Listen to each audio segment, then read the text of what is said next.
শেখ হাসিনার সরকারের সময়ে দেশে হুটহাট ইন্টারনেট বন্ধ করা ছিল যেন নিত্যদিনের ঘটনা। বিরোধী মত দমনে রীতিমতো শাসনের হাতিয়ার ছিল এই ইন্টারনেট। পান থেকে চুন খসলেই যেন ইন্টারনেটের গলা চেপে ধরা হতো।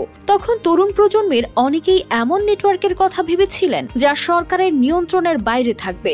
জেনজিদের অভ্যুত্থানে সেই দুঃশাসনের দিন শেষ।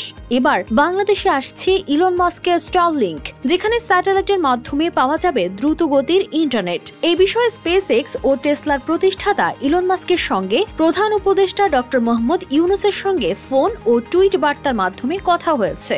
কিন্তু প্রশ্ন হলো, স্টারলিংক যদি বাংলাদেশে আসে তাহলে আসলেই কি হবে, আর এটি কতটা সাধারণের নাগালে থাকবে? গ্রামে এখন ওয়াইফাই। আলোচিত ব্লগ ভিডিও ট্রোলের মধ্যে নেটিজেনদের একাংশ আলোচনা করছেন স্টারলিংকের সম্ভাব্যতা নিয়ে। বিশ্বজুড়ে ১০০টি দেশের প্রায় ৪ কোটি মানুষ এখন স্টারলিংকে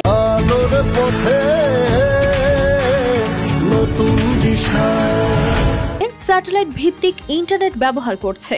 বিশেষ করে জনবিচ্ছিন্ন প্রত্যন্ত অঞ্চলে এটি দ্রুত জনপ্রিয় হচ্ছে। স্টারলিংক এখন বাংলাদেশেও ব্যবসা করতে আগ্রহী। এটি চালু হলে দুর্গম গ্রাম, চর ও পাহাড়ি এলাকার মানুষ সহজেই উচ্চ গতির ইন্টারনেট পাবে।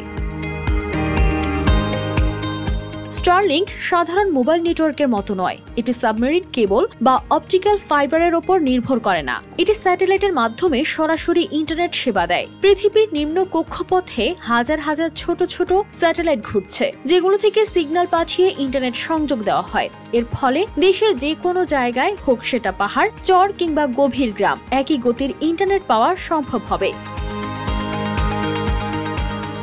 তবে এত সব সুবিধার পাশাপাশি এটি তুলনামূলক ব্যয়বহুল, যা সাধারণ মানুষের জন্য কষ্টসাধ্য। যেখানে এর সরঞ্জাম কিনতে খরচ হতে পারে প্রায় অর্ধ লাখ বা তারও বেশি। এছাড়া মাস শেষে গুনতে হতে পারে ১৫,০০০ টাকা পর্যন্ত। সাধারণ ব্রডব্যান্ড ও মোবাইল ইন্টারনেটের চেয়ে স্টারলিংকের গতি ভালো, কিন্তু খরচ বেশি ও খারাপ আবহাওয়ায় সংযোগ দুর্বল হতে পারে। তাই গ্রামের মানুষের পক্ষে এত ব্যয়বহুল ইন্টারনেট নেওয়া সম্ভব হবে কিনা, তাই এখন বড় প্রশ্ন। কানিস ফাতেমা শিমু, RTV।